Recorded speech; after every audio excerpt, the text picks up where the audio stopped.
enfants, ça va bien les vacances? Oui!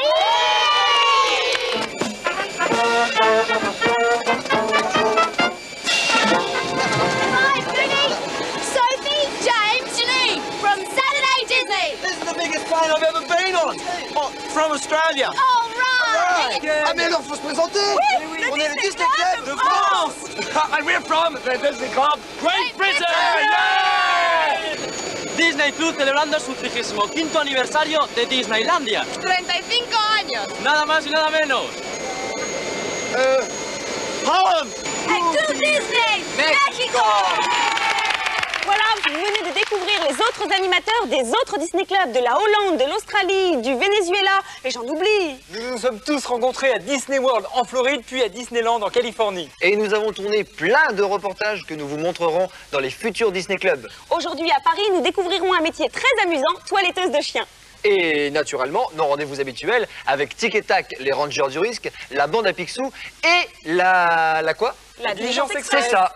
Mais tout de suite, les Goomies, ils savent tout faire ces ours, même piloter un ballon dirigeable. Chumi, l'ours pilote, veut emmener Kubi pour un vol au-dessus de l'océan. Mais Ictorm va faire échouer le projet. Les Goomies!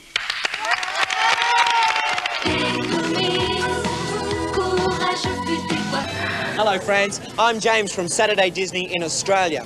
We're here at the Disney MGM studios with a few of our friends from Le Disney Club. Bravo. We're going to see DuckTales in just a few minutes here on Le Disney Club. Alors comme le dit James, qui est animateur en Australie, nous allons retrouver dans quelques instants la bande à Picsou. C'est dans la suite du Disney Club.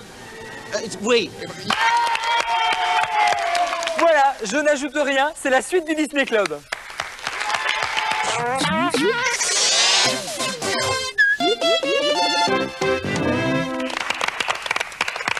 C'est James, l'animateur du Disney Club en Australie que vous venez de voir, et nous vous montrerons d'autres collègues au cours de ce Disney Club. Mais auparavant, un nouveau concours. Le personnage que vous devez découvrir est un héros de conte légendaire. Nicolas nous montre le premier indice.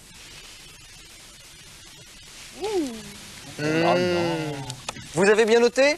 Alors notez aussi notre adresse, le Disney Club, boîte postale 2001, 92 518, Boulogne-Billancourt, CEDEX. Et maintenant, la bande à Picsou. Oncle Picsou prend un horloger pour un médecin. Fâcheuse confusion. Quand on lui parle d'horloge, il croit qu'il s'agit de son cœur. Et il est persuadé que sa dernière heure est arrivée. Enfin, rassurez-vous, il découvrira vite son erreur. La bande à Picsou. C'est le plus grand boss de toute la vie. Voilà, merci, et c'est la suite du Disney Club.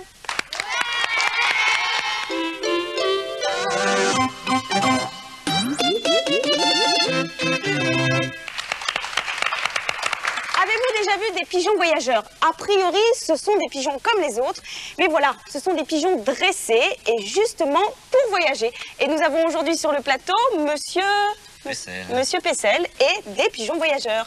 Bonjour monsieur. Bonjour. Alors, on dresse les pigeons, mais quel est l'apprentissage justement? Quel est ce dressage? Tout d'abord, il faut préciser que le pigeon voyageur est une race spéciale. Il n'est pas un pigeon commun, comme on peut le voir dans nos villes. Il faut détenir vraiment des pigeons voyageurs, qui est une race qui a été créée par l'homme vers 1825. Ah, d'accord. Et sorti de là, le pigeon détient donc un instinct de retour, c'est-à-dire que de n'importe quel point cardinal, il rentre chez lui. En aucun cas, on peut lui demander d'aller quelque part et de revenir. Il revient toujours de ce quelque part chez lui. D'accord. Mais alors, ce dressage, est-ce qu'il faut longtemps pour pouvoir les dresser? Est-ce que c'est... On les prend tout petits? Comment ça se passe? Voilà, tout à fait. On les prend à l'âge de 3-4 mois et dès lors, on commence avec un apprentissage, à l'amener à 3, 4, 5, 10, 15, 20 km, selon son âge, selon son gabarit, bien sûr. Et dès l'âge d'1 an, il peut traverser une distance jusqu'à 300, 350 km. Donc, en fait, pour le pigeon, il part d'endroits différents, mais il arrive toujours au même endroit. Toujours au même endroit, voilà. D'accord. C'est le principe du pigeon voyageur, comme un élastique. Vous le tirez, plus vous le tirez, plus il revient à sa position initiale. Malgré les télécoms, malgré les satellites, on utilise encore le pigeon. La preuve, ce pigeon qui est muni d'un appareil de transport de sérum sanguin. C'est-à-dire qu'à l'heure actuelle, en 1990, on l'utilise pour transporter du sérum sanguin entre hôpitaux et laboratoires. Au lieu d'amener un véhicule qui coûte très cher à l'entretien, on amène un pigeon voyageur muni d'un petit tube où se trouve le sang. Et dans cette nacelle, on place le petit tube. Ce pigeon est lâché et il regagne son colombier d'attache qui est situé au laboratoire. Et de là se fait l'analyse, bien sûr. En plus, il n'y a pas d'embouteillage. Il n'y a pas d'embouteillage. C'était pour pallier les problèmes d'embouteillage. Bien, monsieur Pessel, merci beaucoup de nous avoir amené ces pigeons. Merci. Et maintenant, fermez les yeux. Et quand vous les ouvrirez, nous serons à Disney World.